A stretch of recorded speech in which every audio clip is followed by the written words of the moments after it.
And that's one of our uniques, is really the fact that we understand the manures and the pellets better than anybody else. So that is something we can leverage and grow. All right, Dave. So we get to have you on, our sales and marketing director for CFS. And, I'm kind of excited to hear what you've got, what you're learning about. Your world's changing pretty fast right now.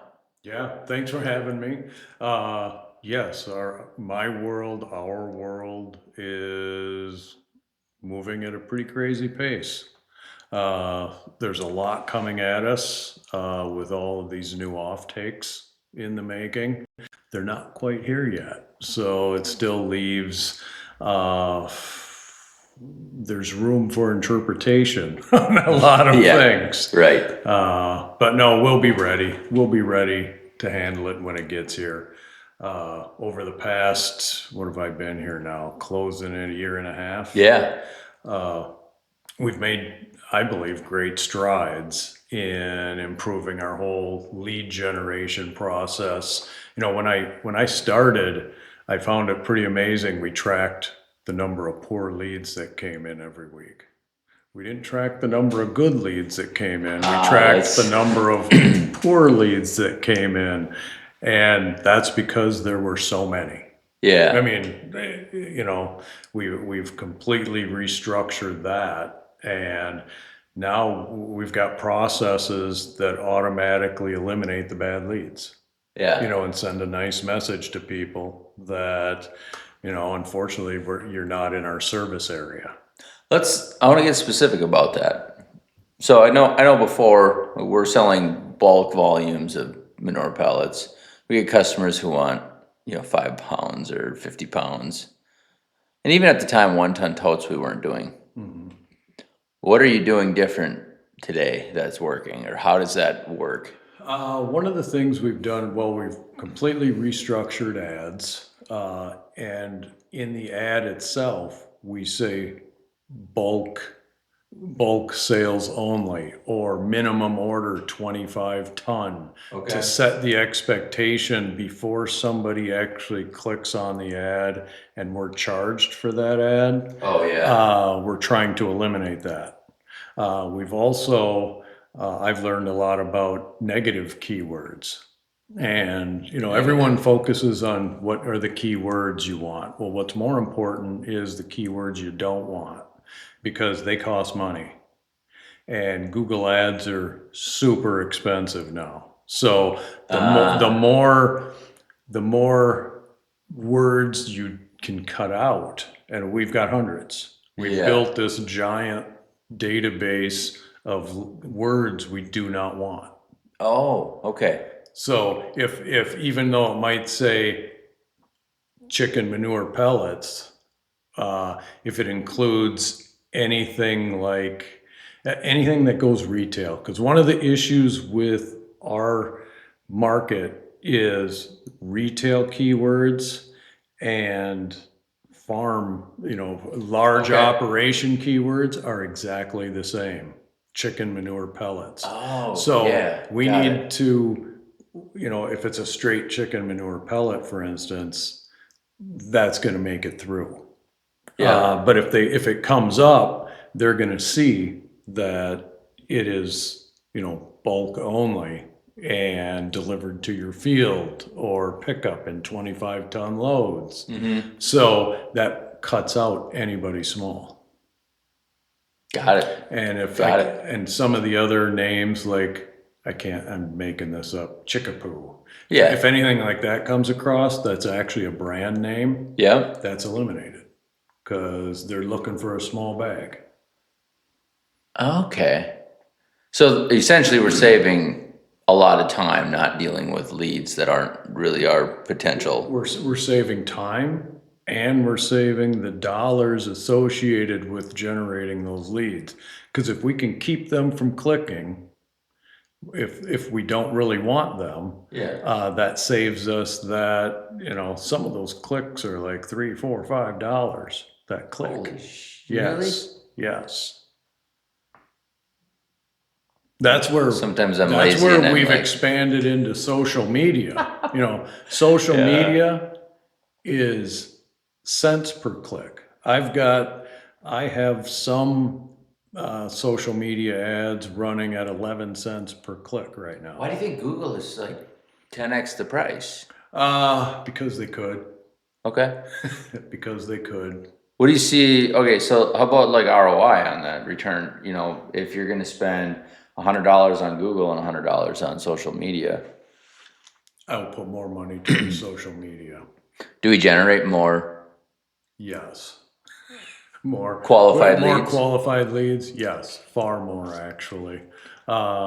We still get some via Google ads, Okay. but we actually, the website does have good content, so we actually generate more organic traffic than we do ad traffic. So Okay. uh, we're at a very low risk paring back Google ads because if they search chicken manure pellets, we're near the top Oh yeah. anyway Yeah. in the So we have search just by results. organic Yeah, SEO. so no, we're good there. Okay.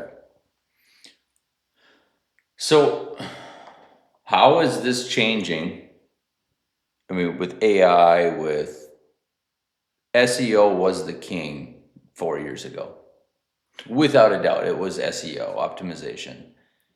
And now we got AI, which at one point in the last year, Google was going to be declared dead, which, they'll come back and they'll innovate and find a new way to exist. But what are you seeing as far as? When AI is obviously helping with SEO, SEO is still it.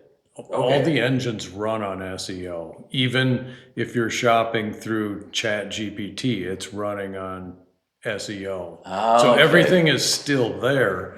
AI helps improve SEO, or it helps improve, and it helps take out some of the manpower of SEO Mm-hmm. because AI can help improve it. Yeah. I'm able to Yeah. do it myself, or it takes less human effort to Mm-hmm. get it done using AI.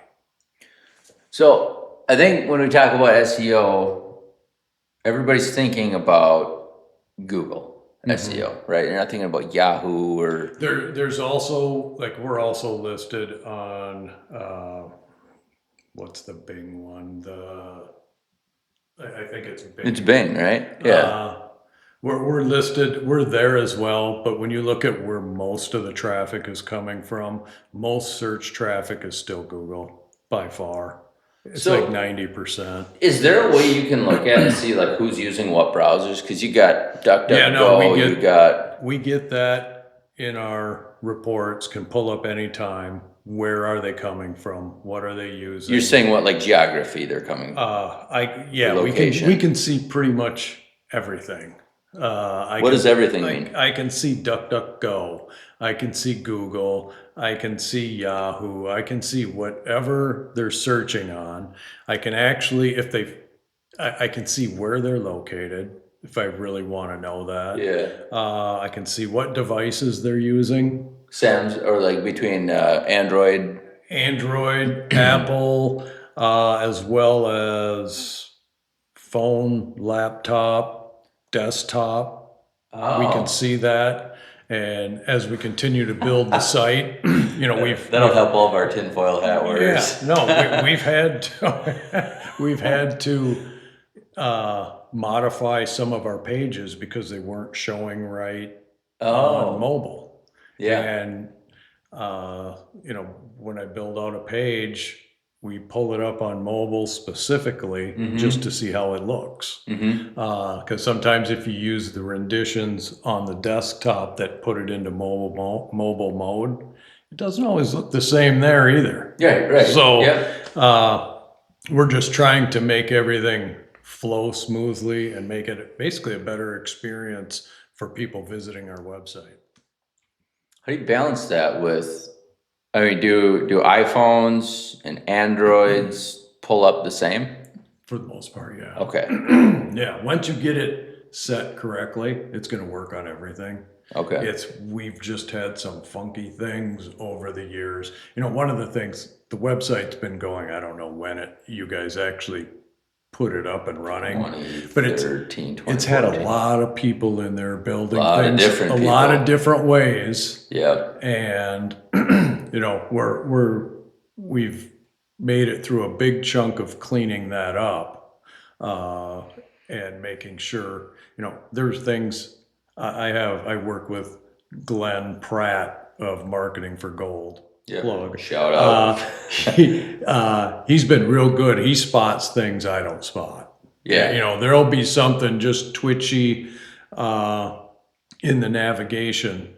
Oh. And he'll look at it and he'll go, something's not right here, and he'll dig into it, and then we'll send it to our web guy, Paul, who will go into the back end and figure out what's going on in there. Okay. So he's an expert on the back end. Yeah. And I'm dangerous. I'm dangerous. I can get to the back end. Yeah. There's areas I know to stay out of. Glenn knows to stay out of because they're web developer territory, and we can only do harm. So yeah, if you were a soldier, you'd be fully equipped, maybe 2 bullets and a grenade, no grenades. Yes, yes, and that's not. It's not the fight I'm prepared for. Right. Yeah. Yep. Yeah. Yeah. Maybe some lighter duty. Yeah. In that arena. Yes. No, it's I can develop the page itself, but there's so much behind it. I don't have a full understanding of it. Paul does, because that's all he's done, or most of what he's done his entire life. So that helps. That's why we have him. So you essentially have, you're in charge of sales and marketing, and your passion in this is marketing. But you essentially have a contracted team supporting you. On the marketing side. On the marketing Yes. side. What does each of the 3 of you, because you're kind of in charge of the vision of marketing, right? And knowing what strings to pull to get what's results, and how do the 3 of you work together, and how do you measure how do you determine success?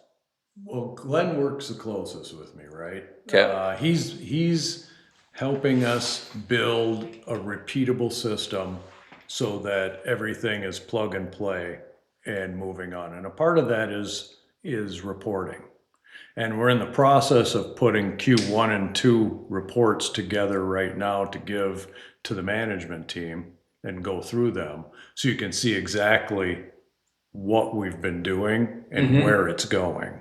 That should be within the next few weeks, because prior to us starting this late last year, we really didn't have good reporting metrics on anything. Okay. Yep. Marketing qualified leads, sales qualified Agreed. leeds. Hence the reason for measuring poor. Correct. Yeah. And that's all being built out, and it's more than built out now. Now it's in the process of collecting data. We fired up What Converts, which tells us where everything comes from. It tells us what happens with phone calls, where they came from, so we have visibility to that. However, we pared that back, because what we don't get with phone calls is automatic form fills, and note taking for sales. If we call somebody that's already in our database, our phone system will take a note for us and put it with that prospect or customer, and that saves sales a ton of time. Yeah. We weren't getting that with calls coming in through the front door, so to speak, because there's nobody in the database. Oh, okay. So there was a broken link there. And so we're trying to reduce the number of calls coming in from new prospects that we don't know. Okay, so we can't have a note taken on a number that's not in our base. Correct. Not immediately. The phone system takes the note, ties it to that phone number, but there's nowhere to put it. Once it gets added in to the system, it'll automatically once that number's in there, it'll port that note over. The issue is when you're churning through talking to a bunch of people get forgotten in the process, Yeah. and that note never goes in. So we've been Okay. refining these processes so that we improve efficiency, and we've come a long way in that. And Even in the last 6 reports months, will we've show come a that. long, Oh long yes, way. oh yes. No, we continue to tighten it up, and that's what the reporting is going to show. We're also implementing a sales process. We've Okay. never had a sales process before. So our sales process, it's not overcomplicated, but it's a repeatable process that we can do over and over and over, which is when a call comes in, when somebody, or not a call, I'm going to say a form, submit a quote form from our website. Because that's what we prefer. So That's what we prefer. That's what we're pushing, because then we Yeah. can gather information and be better prepared Yeah. to help the customer, because we're in the process right now of improving that form. We're going to be asking how they farm. Are they organic? Are they Okay. conventional? Yeah. Because that will help us determine how much product they need. Because Yeah. if you're conventional using a manure or a litter, you don't need as much, Yeah. because you can use a conventional fertilizer to supplement. Yep.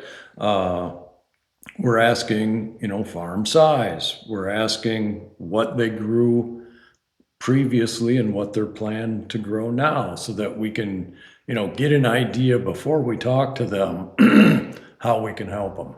Yeah. That will really help our efficiency and actually help build the relationship with our customers. I've also got both Ron and Kayla want to get their CCA Oh, license. nice. So I believe that'll bring us, that will help us as well. Yeah, I mean, that's getting to know how to grow these crops so we can enable. And that's one of our uniques, is really the fact that we understand the manures and the pellets better than anybody else. So that is something we can leverage and grow. Yeah. So, but back to, I'm going down a rabbit hole, Scott. You got to reel me back in. I'm trying to remember what the original we were going down. No, so you got Glenn and you got Oh yeah, Paul. yes. And Glenn, he's been with me right about a year now. Oh yeah. And it takes a while. What I've seen in the past, like if you hire a marketing agency, they really don't know what you do. Yeah. The longer they're with you, they know. Mm-hmm. But Glenn, working with me for about a year now, he understands our business. He understands we have cycles. We understand, there's a spring season and a fall season. Yeah. They're different.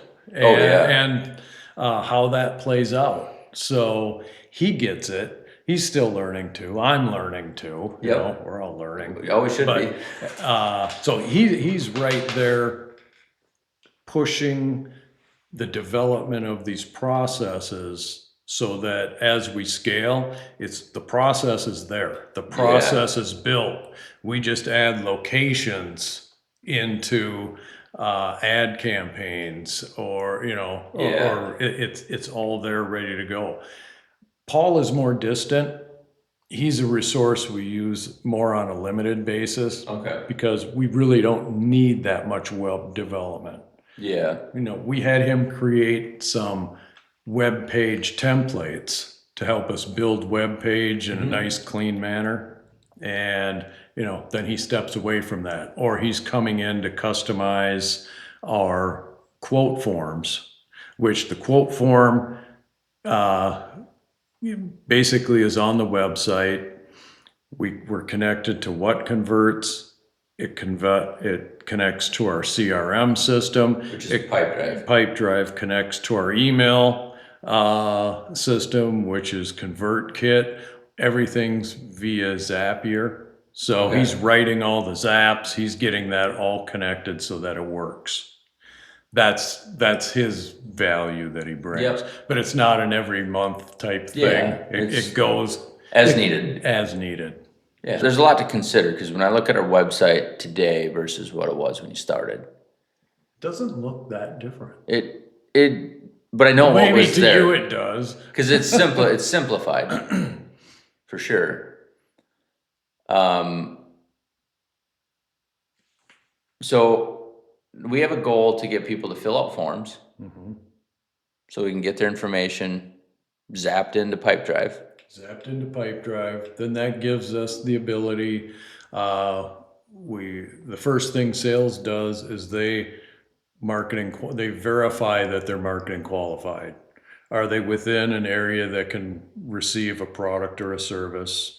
Are they large enough to use said product or service? Oh, okay. Once they tag them as yes, they present a price to them. If they say yes or no, if they say no, that's sending them down a path of, okay, well, we're going to put you in this group and we're going to send you marketing materials telling you the benefit of whatever you were interested in. And Yeah, that's going to be ongoing.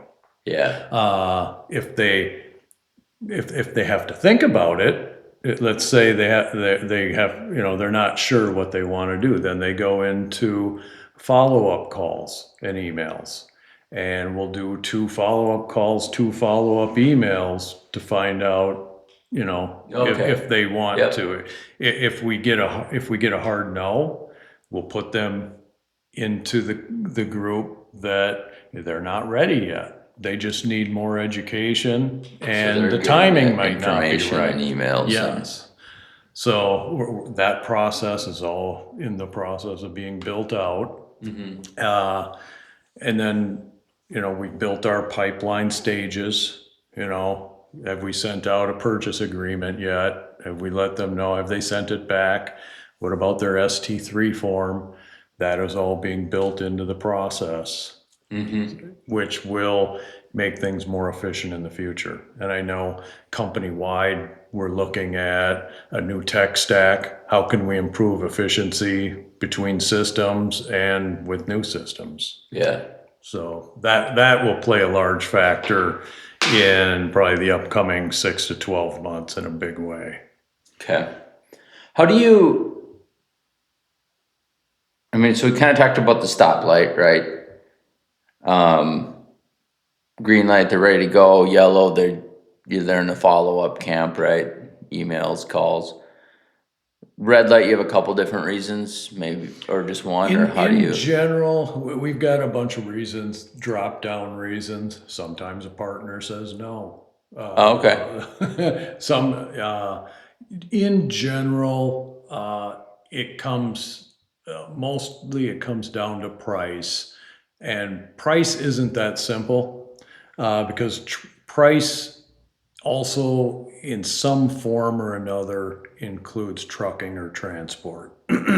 That's the piece we really can't control. Sure. So Especially when fuel goes to what the it's at. further away they are, the more likely that is a reason.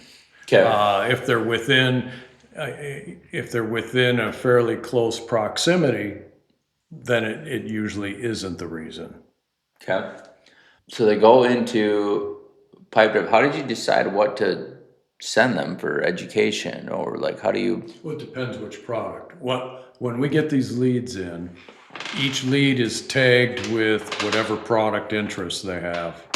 We're actually, for instance, each product class has its own set of little questions. Oh, okay. For the fertility inputs, how do you farm is a question. When was your last soil test is a question. What were you growing? What did you grow on the land last? What are you planning to grow? That's all specific to that. And that's all data that's tracked Okay. in the system. If they're ordering equipment, we're going to ask how many rows is their planter? Okay. How Yeah. many horsepower is their tractor? Right. That'll give us, and are they interested? What product are they interested in? Is it a tine weeder, a camera hitch, cultivator? Yep. So that's all there, and we can market using that information. What's really nice about Pipedrive, we can automate even our email follow-ups can say, hey, thanks for, here's your quote for your chicken manure. We don't have to type it. Yeah. It can all be in there, and we can attach a quote to it automatically. Really? Yes. So we've had Pipedrive for It 10 years? it's kind of like it's kind of like the website in general. There's been a lot of different people Yeah. messing in there Yep. and have tried different things. And I'm sure what we're building today will change, Yeah. based Yeah. upon what we learn and whatnot. Right now our focus is around 2 seasons, spring and fall. There's a spring and fall spread, and that's kind of the way things move as we build. One of the things we're doing is we're taking everybody that purchased last year and they go in what we call a deal starter to be contacted ahead of time to find out their interest for the upcoming season. Nice. So we're serving them because we want them, if they came Correct. last year, we want to make sure they get what they need. Correct. So that's the other side.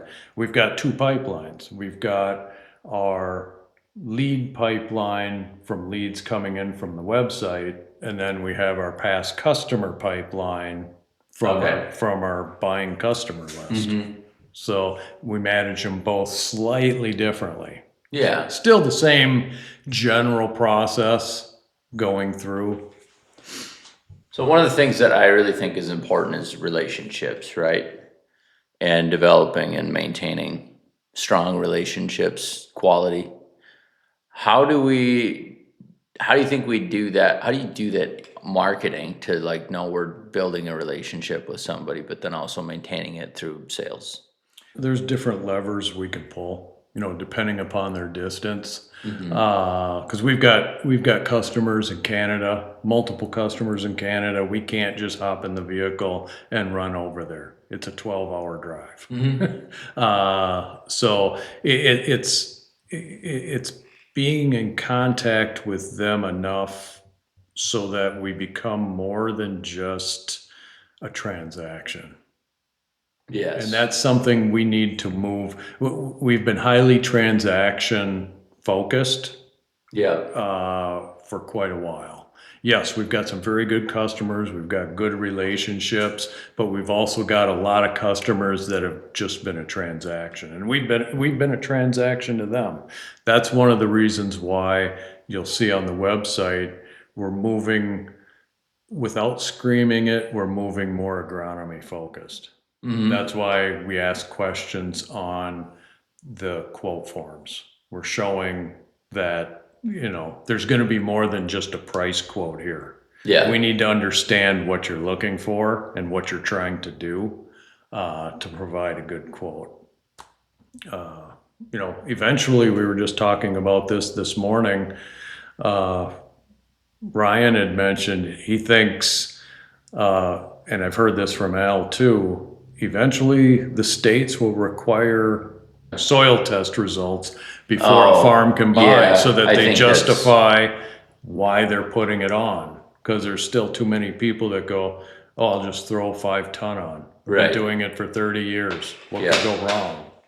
And that's one of the things I think we do different, right? Is we're not just a spray and pray. I mean, when we started organic farming, it was a question of, how are we going to do this? When we were buying 800 pounds an acre, because that costed a lot, just $200 a ton from Herbrooks in Michigan. And so we get that trucked here. We're putting on what ended up being about 80 pounds of nitrogen and scratching our heads why we can't break 90 bushel corn ever.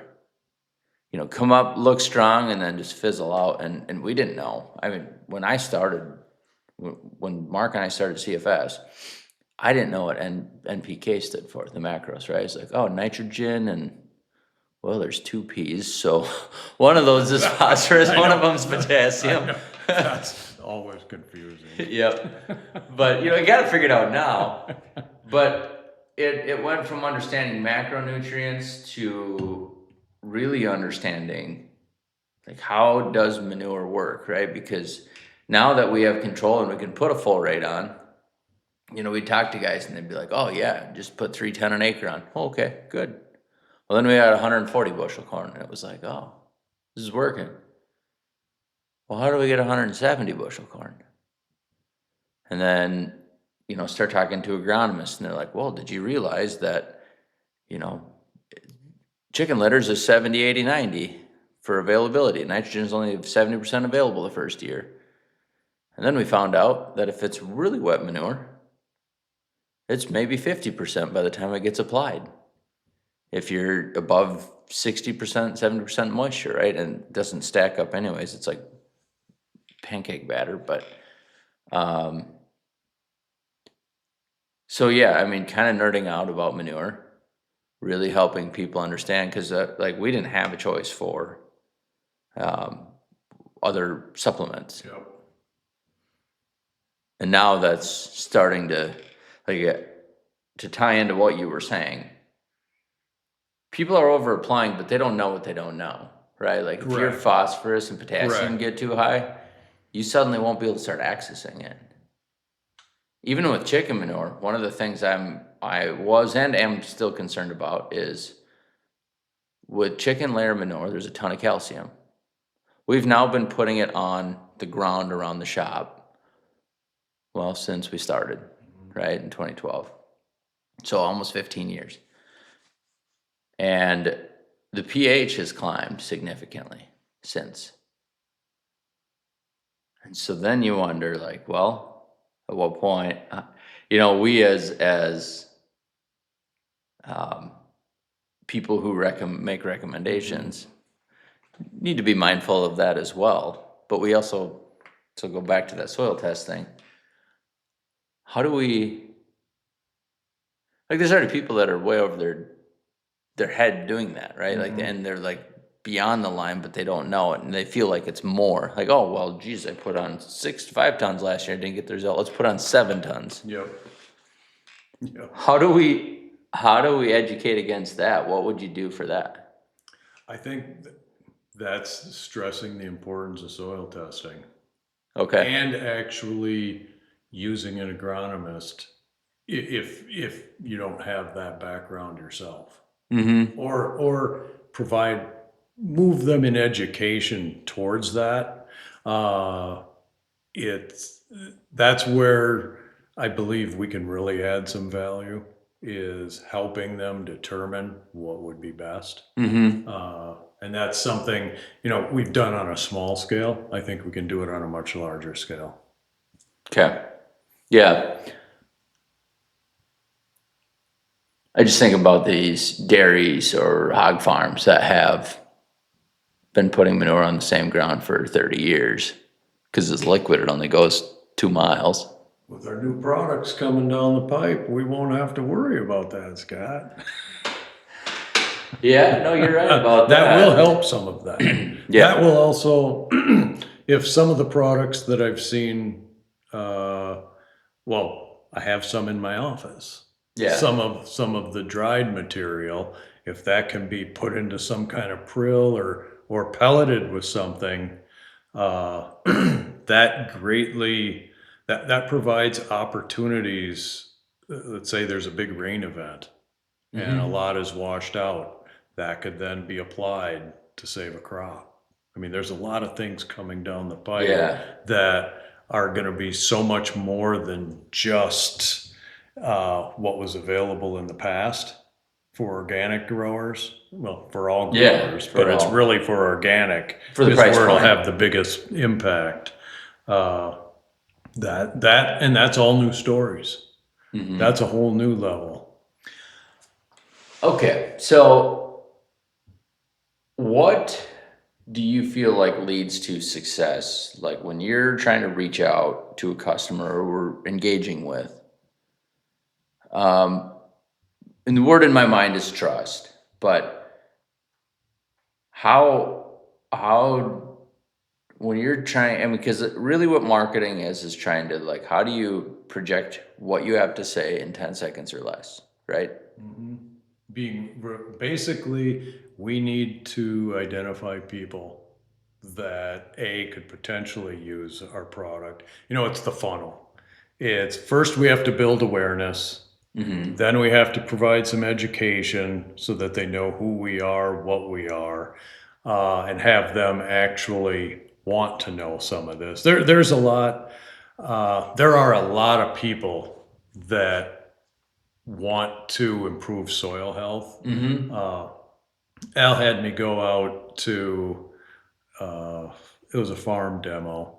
Oh, in Renville. Oh yeah, and that was eye opening. How many people there were looking at lower till options, and just options other than straight up generating the most bushels I can Okay. versus being more strategic and making them profitable bushels. That's Okay, that's so what I took from that. Yeah. There was a lot of, one gentleman gave a talk about soil testing and how you can tweak your soil tests a little bit and still come out just fine. It was interesting. And the farm we were on uh, looked very minimum till. Yeah. And I see that going out hunting in the Dakotas, especially where it's drier. I see they've been running basically minimum till for a long time now. What so there I got down a rabbit hole. no, that's all good. That's a conversation. That's how these go.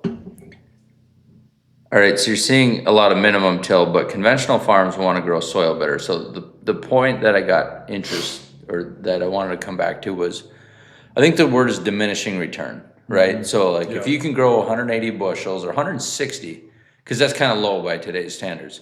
But if you could grow most cost effectively 160 bushels and have the largest net, it's better to have that Than just driving the than bushels. 200 bushels and you Correct. actually make less dollars or net revenue per acre by the time you do all the trucking, drying, whatever it is.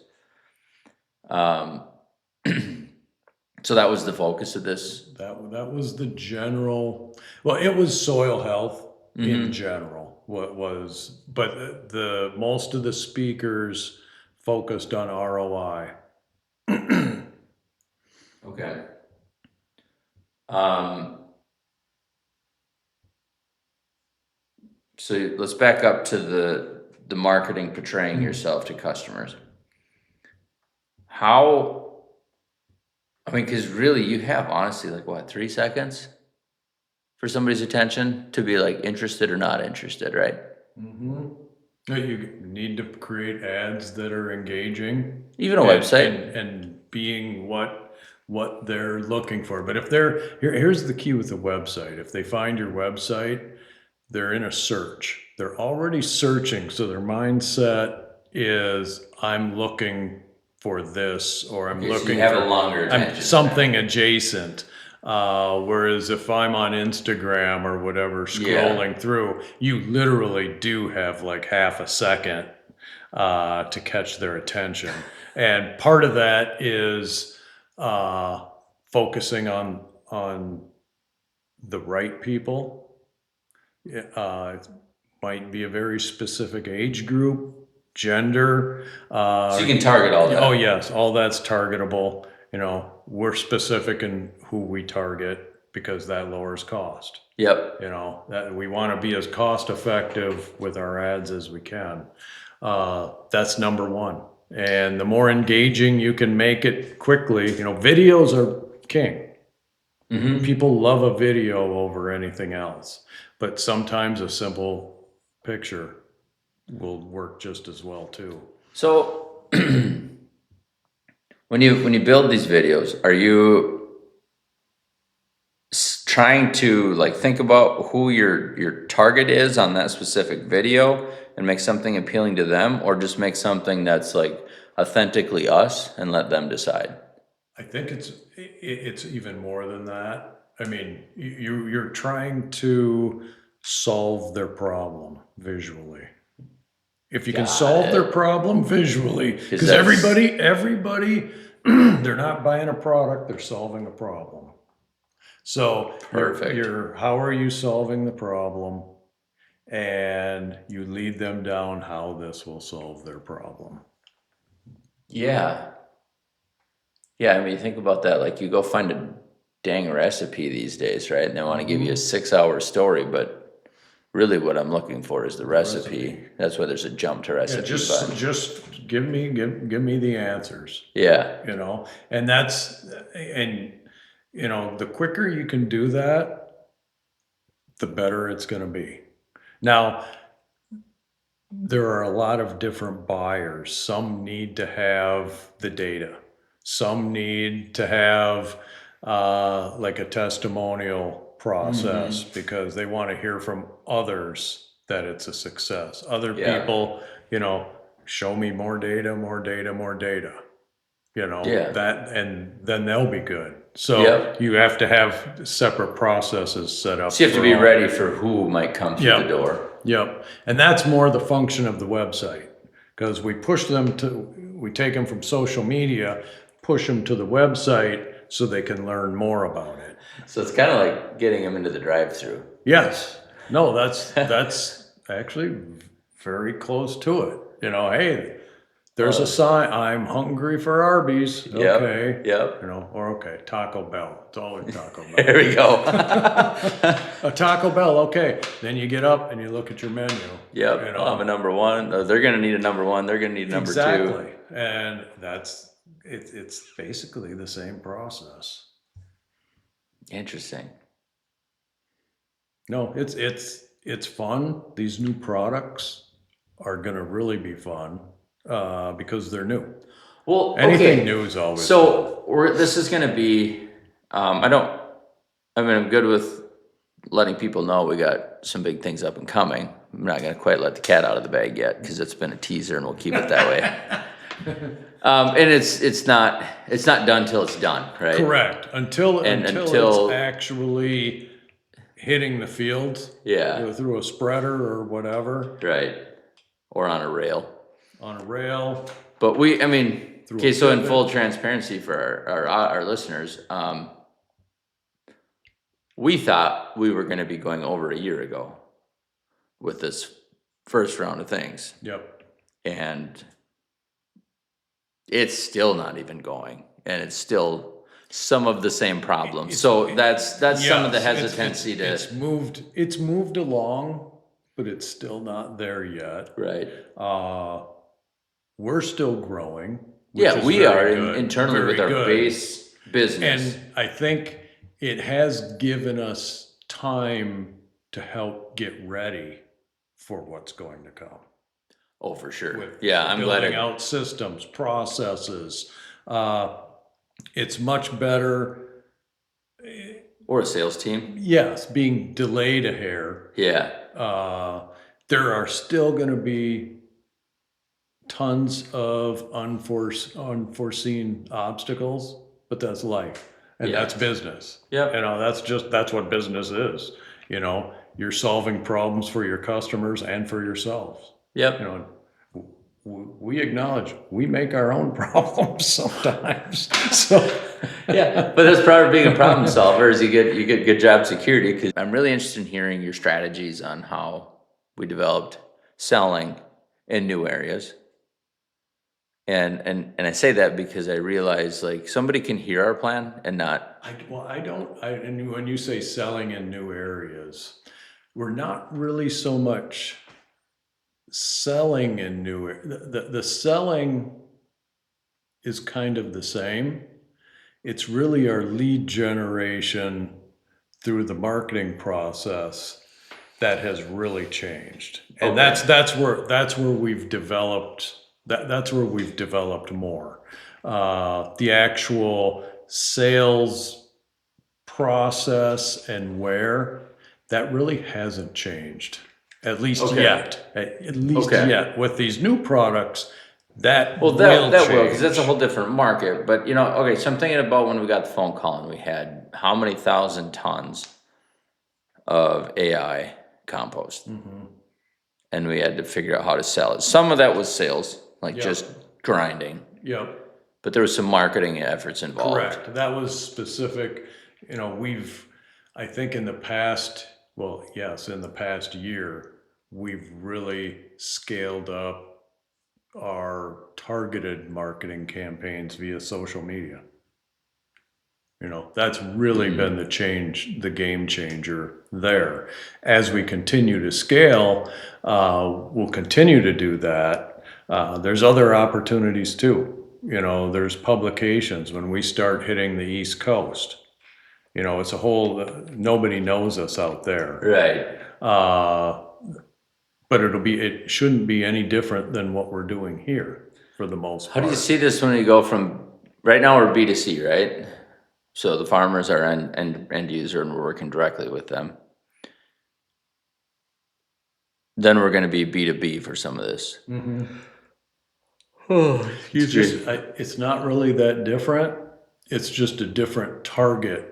Like instead of targeting a farmer, you're targeting an ag business. Okay. So and you change your target, not necessarily letter system. Okay, so that's a little simpler than I guess I would have given it credit to. It's going to be easy, right? no, piece of cake. No, the first thing will be determining who is our target, who is our true target. Okay, so that's the first thing, right? Yeah. Is where are we going on the map? And that may be slightly different than what we're used to here, because I'm not sure if ag's the same in the Northeast. So there's some learning. There's a learning curve there, and there might be. We're obviously the Corn Belt. That might be more specialty crops, and it might be managed slightly differently. So, Well, okay, so this is from the Farm Journal. They did a survey. Who do farmers trust? nobody. Other farmers. That's it. That's it. They trust other farmers. And so I learned that last week at that expo I was at. And there's a lot of these big food corporations trying to like work with farmers. But one, they're like talking stuff out of their butt they don't have any idea about, right? Like it's like you just don't know. No, You're heading from the hole in the ground it's- here. And farmers have been sold Yeah. anything and everything, so I get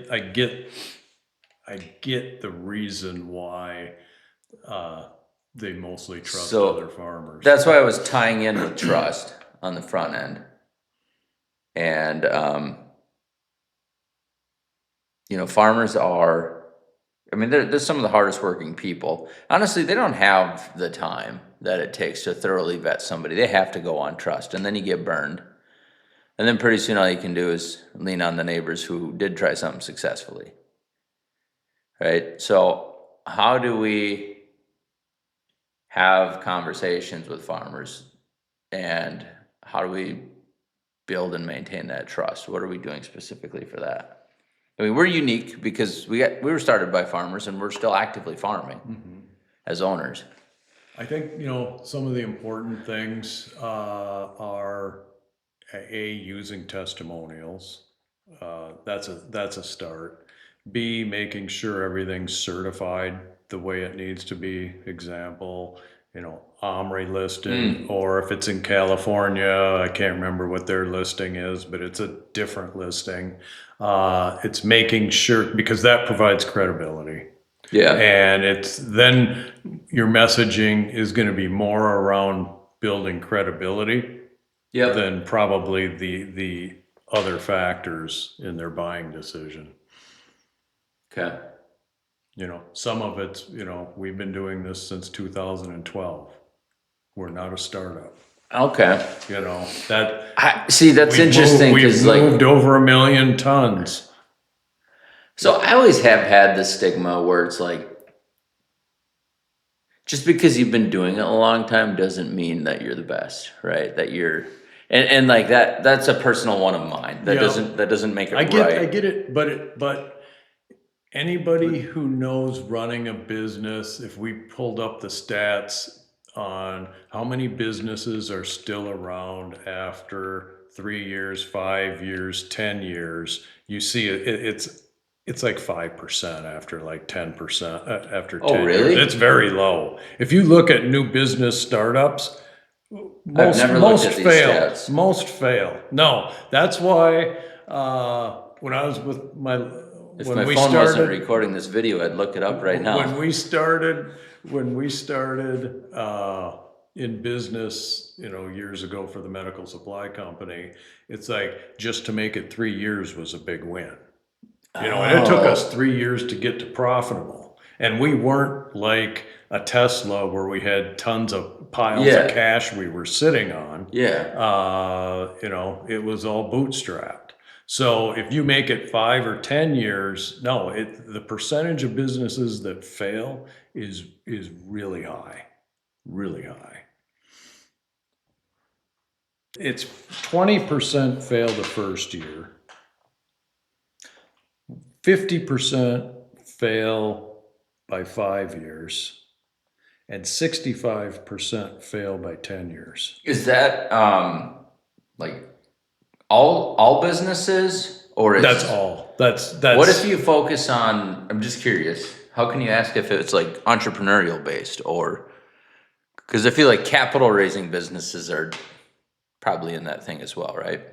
roughly 75% of venture-backed startups never return investor capital. Really? So that's 3/4 never make money. Go raise millions of dollars. So that in itself kind of contradicts the numbers a little bit, because it says it's if they're not making money, Yeah. and Huh.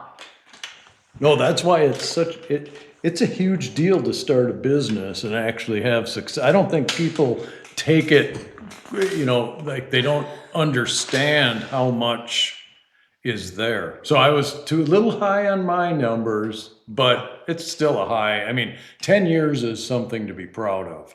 But that said, there's probably a lot of people that don't understand that does mean something.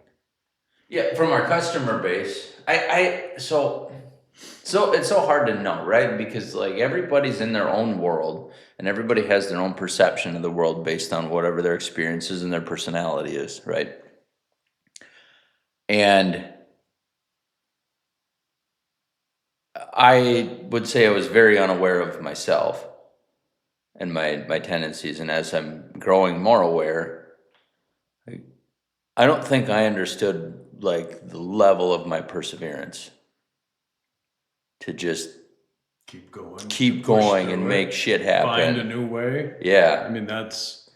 And so it's interesting to hear that, because like I have 3 businesses that are over 10 years, right?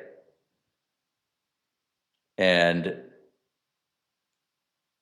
so they've it's all changed, right? Oh, They've all morphed a lot from where yeah, they started. they have to. See, that's one of the big things, you have to adjust.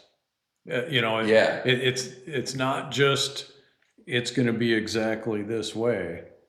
Things happen, things change. You have to change with it. Yeah. And that's part of the success.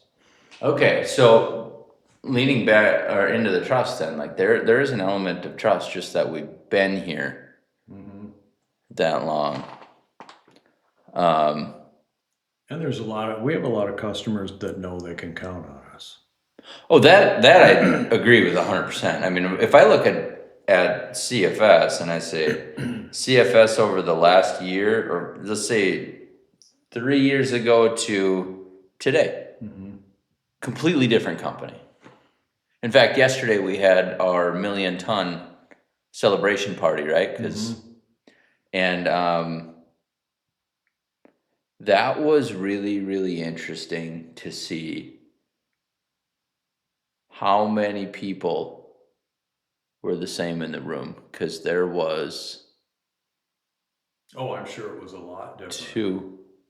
two people. And we had how many people there yesterday? 15? Yep. Like, that's just mind blowing. Well, 3 including me, but Yep. Missing one that would have been there. Yep. But that is so wild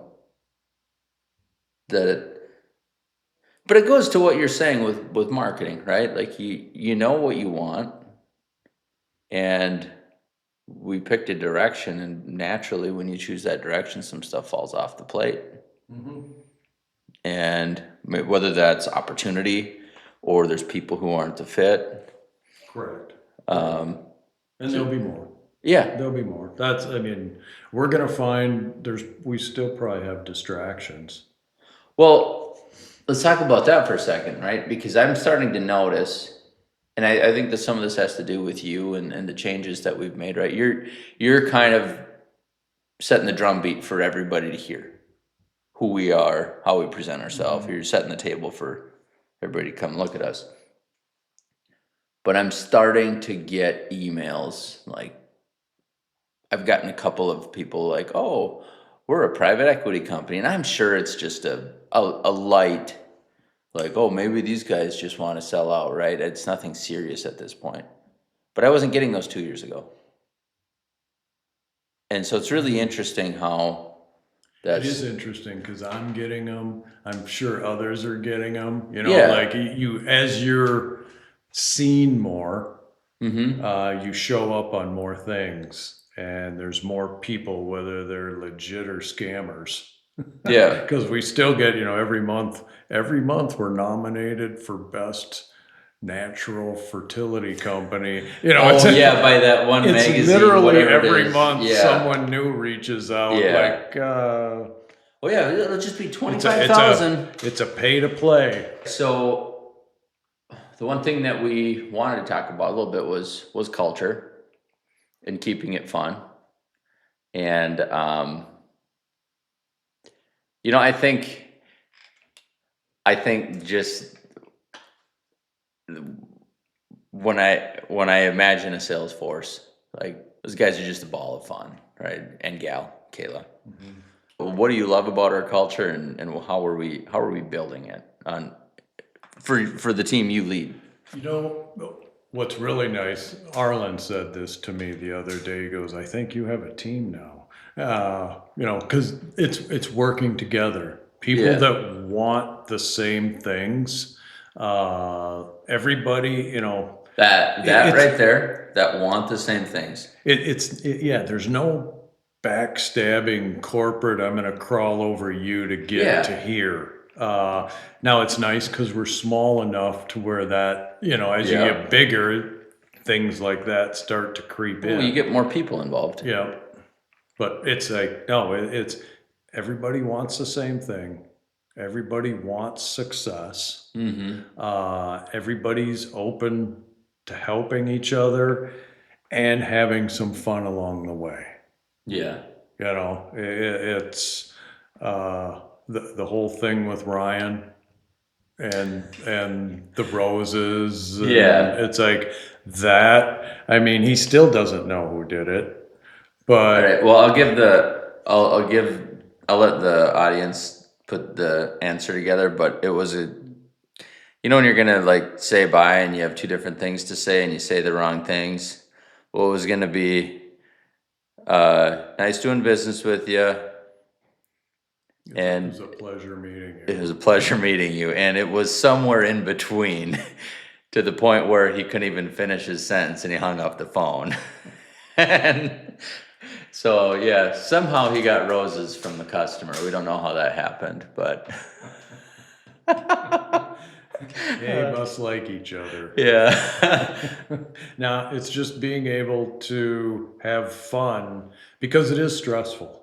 Yeah. That's what, it's always, you know, the products are always being generated and always have to move. Yeah. So that does build stress at certain times of the year. So that's part of how we deal with it. Yep. So, and we shoot things, obviously, like yesterday. Yeah. Get some clay We're able to pigeons, get out and shoot. which you did win, by the way. I did. I went out a national champion before I retired after my first Yeah, round. well, when you come out of retirement, we don't expect you to win any more Super Bowls. That's fine. That's a good point. I did okay. I got You down did. to the last 3. Yeah. Yeah, I did good on one round, but man, the other ones I was sure out quick. No, it was a good, again, the team seemed to have a fun time. It kind of reminded me, were you at the go-kart racing one? Yes. I mean, that was a fun time. That That was was a great. blast. That was what, Yeah. that was really fun. Yeah, I got T-boned. Till I hit Ethan. I mean, he was dead stopped. I expected his wheels to move. And I hit him full bore going into that one turn, and my neck. Was it like 2 weeks? Yes. Lesson learned.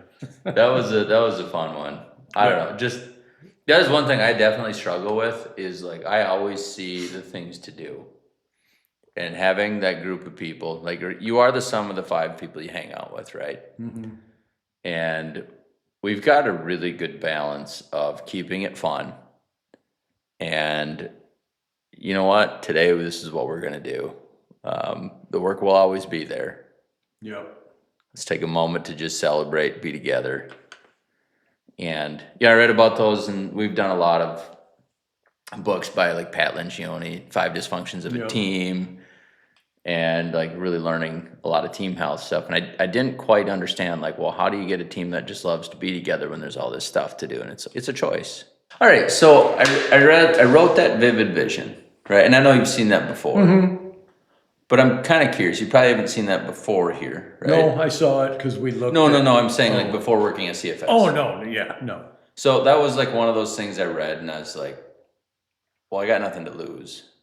Well, I do believe if you visualize something, I know a lot of athletes do it, before a race, they visualize winning. They Yeah. visualize what they're going to do to win. And I think that works. I think that would work for everybody, but you have to want it to work too. Yeah. Yeah. It's like, because it helps. The vision helps make it happen. If there is no vision, Then where you're does just it go? wandering in the Correct. dark. So, no, having that vision did help, obviously, because, like Al said, we're like 95% of the way there. Yeah. For a little listener information, I wrote, it was 2 years ago, complete dysfunction in the company, trying to get it going again. We joined EOS, and I heard about this thing called a vivid vision. Basically, you write out how you imagine, you set a date in the future. So I set the date actually for December 31st of 26 this year. And we were operating in crisis mode. And I envisioned these great teams, this great leadership team. Not good, great, right? This great leadership team, great departments. And it's there. It's crazy what the capability and capacities of these teams are now. And when we read it in the past, because was that your second or third time seeing it? Probably third or fourth.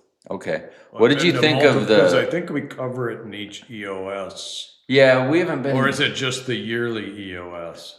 I've been to 2 of those. I think we just do it at the state of the companies when all people Okay. are there. But I'm curious what you thought of it the first time that you read it. Well, being new, you have no idea. Okay. Like, I had no idea. Yeah. You know, it's kind of like, you know, even until this past fall, winter, I didn't understand how much manure had been lost to the bird flu. Then it started to Oh. become, you know, Ron's like, we're selling double, ah, you know, Yeah. it's like, it's double what it was, you know, Yeah. and that was really getting us back to normal. Yep. Yeah, it was, because it took a long, long time. Yeah, so it's just interesting when you have these new concepts. You try things. Is it going to do the old crappie flop? Is it going to be a win? Um, It makes sense though. It makes sense when you think about it, you know, they say people have vision boards. You know, it's the same same exact thing. thing, and it's getting everybody on the team to have that same vision, which is always one of the hardest things. Yeah, You yeah, know, that is.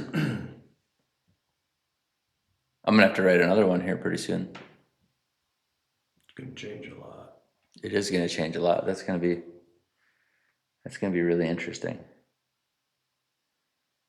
And from a sales and marketing, you know, there's going to be more travel. There's going to be remote hires. There's going to be all kinds of things happening Oh, because yeah. we're going from being regional to more To nationwide. national, Yeah. yeah, and maybe even worldwide. What do you think, looking into the future now? How is AI going to impact and change what you're doing? I mean, we could talk about lead generation, we could talk about website building, all these different things, but like, what's the first thing that comes to mind? It'll affect everything, but exactly how, I don't know. Okay. Because it's so cutting edge and moving so fast. Mm-hmm. It's like, what will the next thing be? You know, Yeah, because yeah. it's moving at a crazy rate. Well, I look at how much we use it right now versus how much we used it at this point last year. Mm-hmm. It's gone up a lot. I use it hours every day, Yeah, you know, but it makes everything more efficient. yeah, for sure it does. Yep. So, no, it's exactly though how, I don't know, because I know it's going to change so fast that, you know, it is really hard to say. It might, you know, because they're saying AI could replace Google, like Chat GPT could replace Google. And we see, you know, 2 or 3, you know, visitors to the website from chat every Oh, week. really? Oh yeah. So they're you know, it's slowly changing there, but it's still so dominated by Google, and they're a force. You know, they'll find a way to reinvent themselves and remain. Oh, yeah. You know, Remain there for sure. But that's innovation. Like, you have to recreate yourself, because nothing stays the same. no, if you're not growing, you're dying. I've had friends who just were like, "This is where I'm going to stay, and this is good. I'm comfortable." And then, actually, this is in the construction front too. Well, that was our goal, was just to like stay there. Well, we lost one of our biggest general contractors. Yet another general contractor that was like another favorite had no work. Like, there is no staying the same, because there's too many functions that are out of our control. You have to either like just keep Yep. growing. That's where stability is. And it's not a flatline stability. It's still chaos. It's still a hike uphill. Oh yeah, that's no. It's the old saying: if you're not growing, you're dying. Just seems applicable everywhere. Yeah. I mean, personal life too. Yep. You know, you're always growing. I mean, I learn new stuff every day. It's impossible. You have to really work hard not to. Yeah. Yeah, I don't know how you can't learn new stuff. I don't know. We got a team that's wired to not sit still, so that's a good That thing. is true. That is true. And okay, so let's talk about this. So we got like this work-life balance. That's like the big words out there, right? And like, admittedly, I struggled with this, especially since I was overworking for a decade straight. And so then, it's kind of, there's not really a linear path anywhere, right? You're like too far right, too far left, too far right. So it's just course correction. Which, fun fact, you know what really got me to understand course correction? I was in the tractor, GPS, right? Talk about a perfectly straight line down the field. I happened to open up its setting, and it was saying like 0 degrees is on heading, right? And it would be like 0.01 or Oh, yeah, it's 0.1, 0.2, constantly yep. And then moving. it'd be just back and forth. But at the end of the day, it looks like a straight line. Yeah. But the tractor is constantly doing that. It's like, Adjusting. oh, well, that's normal, right? There is no perfect. It's just adjusting. But anyways, in my journey of trying to understand balance in all of this, like, what I've come up with is, what are all the important things in your life? So for me, faith, family, work. That's the priorities.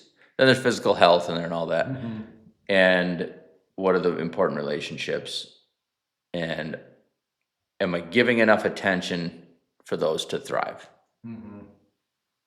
Because there's times where you just got to focus on, say, your health or things like that, where you're like, okay, well, I need to just, Yeah, you do something dumb and you got to fix it. yeah, yep. And that is going to cut back on maybe your other areas of your life for a little bit. Or for me, it was my relationship with my wife, just really focusing on that. And then it's learning, okay, well, now how do we go? Because there's going to be spurts where work is like, there's things that we got fires to put out. And to what level can I put those fires out towards short term and long term, right? But so we talk about work-life balance, and like that was my new understanding. It's like, okay, just still be a good steward of everything you have. And but what I've really figured out with our leadership team is nobody's 9 to 5ing it, in the sense that they're just checking out and gone, never thinking about it. Like, some of the best ideas that we're coming up with are on the weekends, or on a boat, and it's awesome because it's not a burden to think about. And that's because everyone cares. Yeah, It's not just a job right. for anybody. They all like what they're doing. And who they're working with. Yep. No, that's probably the biggest piece, is the who. If you get along with everybody you work with, that's a win every day. Every day, yeah. All right, let's talk about relationships for a second, because sales is, in the way we do things, we are relationship focused, right? Mm-hmm. What are things that we do, or how do you see that changing now with AI and just digital? I think the personal connection has to be there. I mean, that's where AI can't get to, at least not yet. And I think the general age of our customers helps us a lot as well. They aren't big into tech. They aren't, I think, what are they? They're like 55 and up is the general age range. So AI is it's going to impact everybody, but it goes Whether they're back, using it or goes not. back to trust, and they're going to trust a person more than anything else. Video, a Yeah, letter, and it's still looking somebody in the eyes and saying, I believe you, type Yeah. of deal. Yeah. So that that will never go away. The key is how can we do more of that, even though we do a lot over the phone. And some of that's, you build credibility every step of the way. Yep. If we ask the right questions on the intake on the quote form, once we call them, if we demonstrate on the call, we know what we're talking about, that builds that trust. And I think as we build out our processes, that's being built in there as well as the people we have. Ryan Ryan doesn't have an agronomy degree, but he's got an agronomy background. Okay. Working for Seneca and then the Beet Cooperative. Oh yeah. Kayla has an agronomy background, has a degree. Okay. She wants to be a crop advisor. Yeah. She wants to get into the field. Yeah, that's awesome. So, but she's also really good at tech. Okay. Yeah, that's helpful. she's managing the sheets Nice. and actually improving them. So, Need that. Ron's actually got a lot of agronomy experience now too. Oh, yeah, That's he's why he been- wants to get his CCA. He might as well. I mean, that guy's been a sponge since the day he started. Yeah, no, it's like he knows a lot. It's not book learned, Right. it's field learned. So that's a great point, though, right? Because I mean, I feel like our farmers, our guys that we identify with and as, like, you can have all these lab results. They're all great. These documented lab tests, these trials, these perfect studies.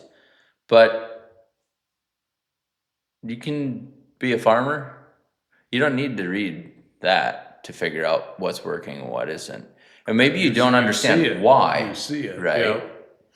Yeah, oh, it's just because the phosphorus isn't chelating, blah, blah, blah, to the soil collates. Well, no, they're not going to know that. They're going to say, hey, well, I did this, and this is the difference that I saw. Yeah.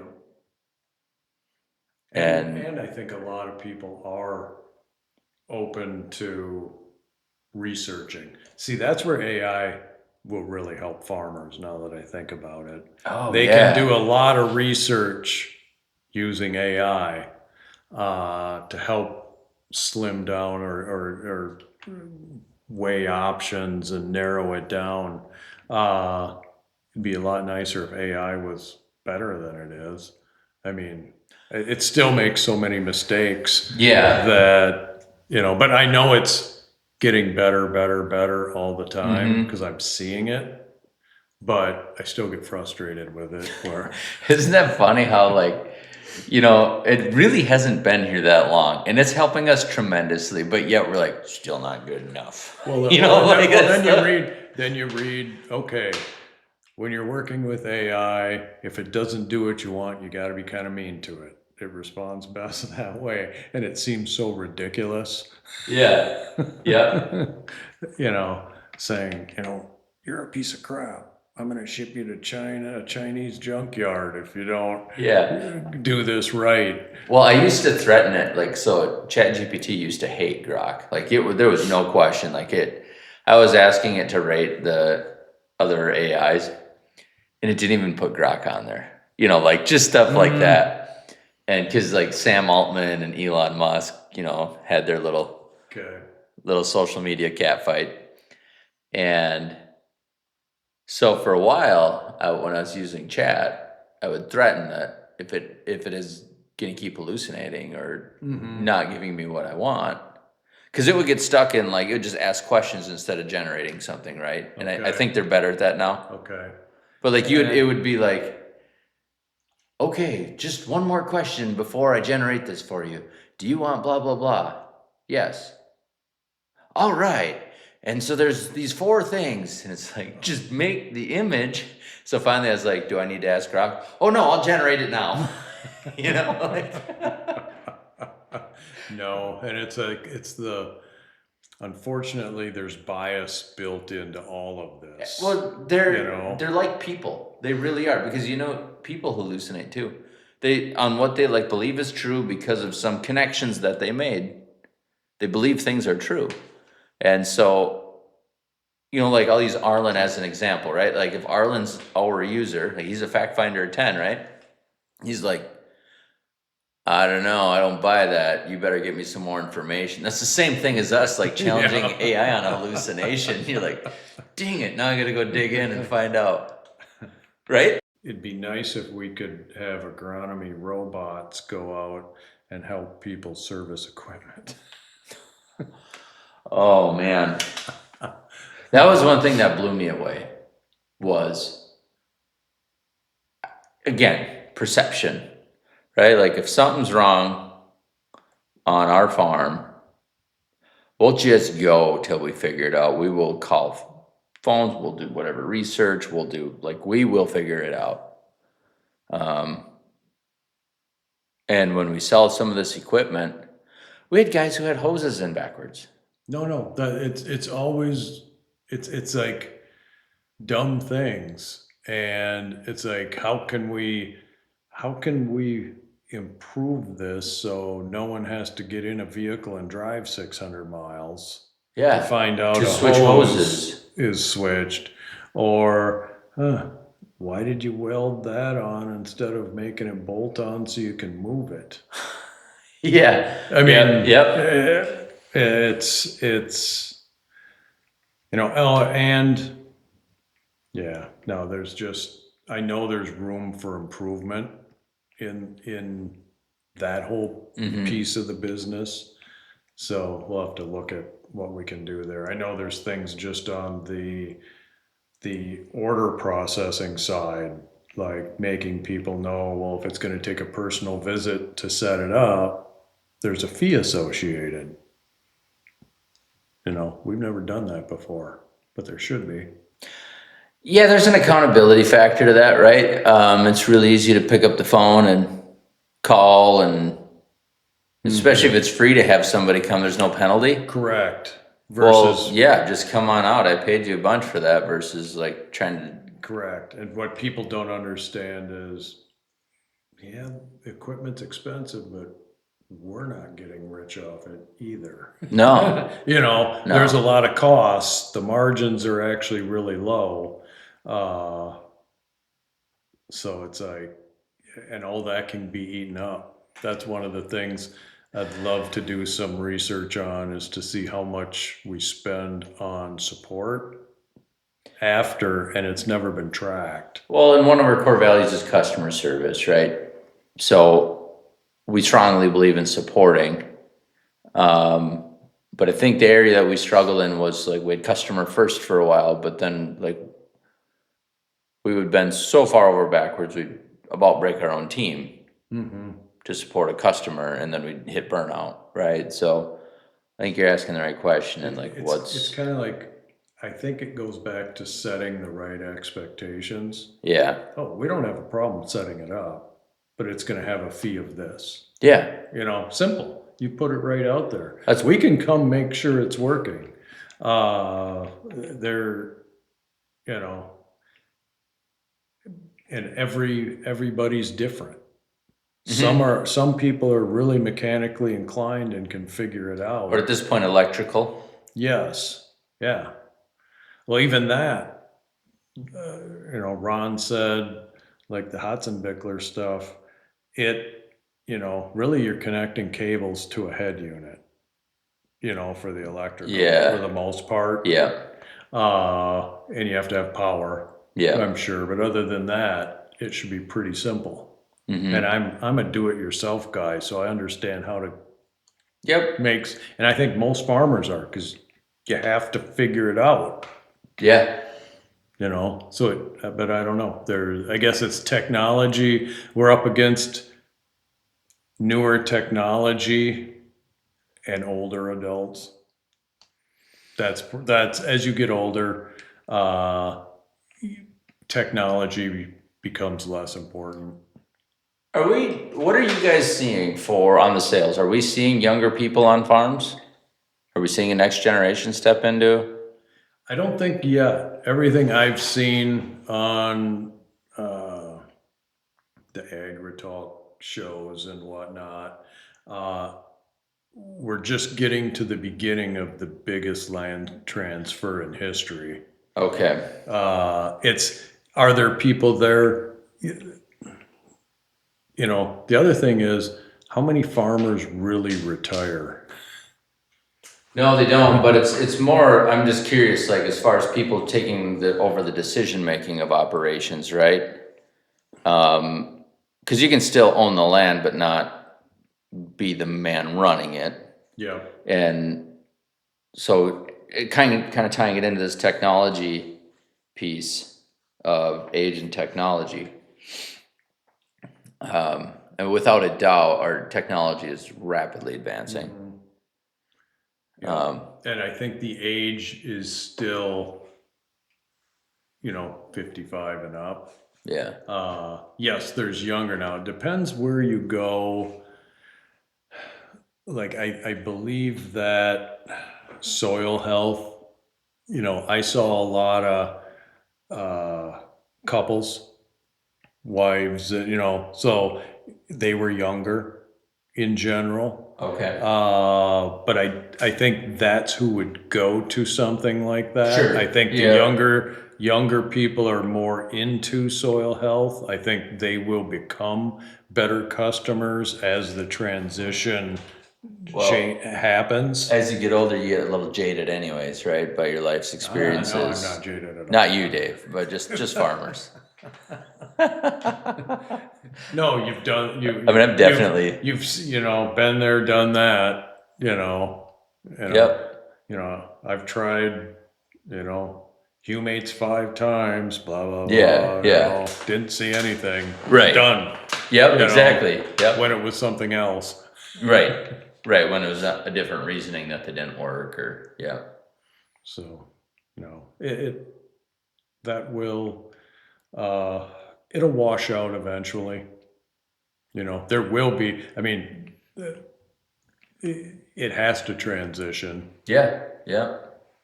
So it'll be interesting as well to watch. Time goes so fast. You blink an eye and all of a sudden you're 50. Something like that. I'll be 40 this year, so. Yeah, no, it's like I'm like, where did the time go? I was talking with a friend who's going to turn 30, and he's wrestling with that, and it's like, you have just wait. Yeah. You wake up and you're 50. Yep, just roll over twice in bed and you'll be 50. Mentally, I'm only 25. I've been stuck there forever. Yeah. That probably will never change. That's good. I'm going back to that. No, it works well. Well, thanks for coming in today, Dave, and chatting. I really enjoyed this. It was fun to get to see. I'll say this one was a lot better than my first one that didn't air because I was terrible. So I'm giving it a thumbs up.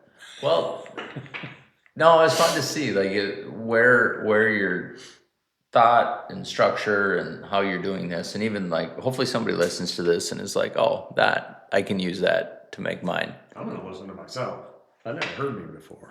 Not for an extended period of time. I'm probably gonna want to shut me off.